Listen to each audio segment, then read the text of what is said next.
Тринава, претениците на Левица поднесоа вкупно 1230 амандмани за новиот закон за урбанистичко планирање, кој што е многу контроверзен закон. Имено само до пред година дена беше донесен нов закон за урбанистичко планирање и сега одеднаш се јави нова потреба за измени, што е многу сумнително.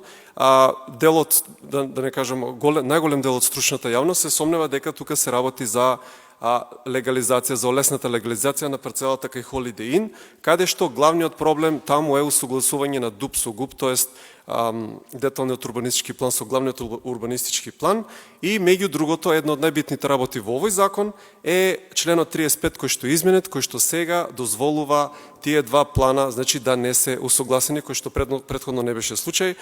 Понатаму имате олеснето, значи олеснет начин земјоделско земјиште да се пренаменува во градежно земјиште, и сето тоа кој ќе се земе, значи ние имаме уште еден закон кој што иде на бенефит на урбаната мафија, донесен во скратена постапка.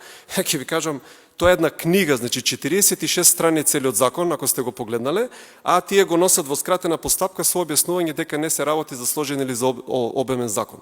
Значи нема поголема небулоза, и поради тоа, значи Левица поднесе 1230 амандмани со кој што тој закон е ефективно блокиран, и ние уште од сега обзнануваме дека секој закон кој што ќе иде на бенефит на урбаната мафија ќе биде стопиран. Значи само во последните 2 децении 145 пати се изменувани законите со кои што имаат врска нешто со урбанизам. 145 пати. И секогаш на штета на граѓаните и на бенефит на урбаната мафија.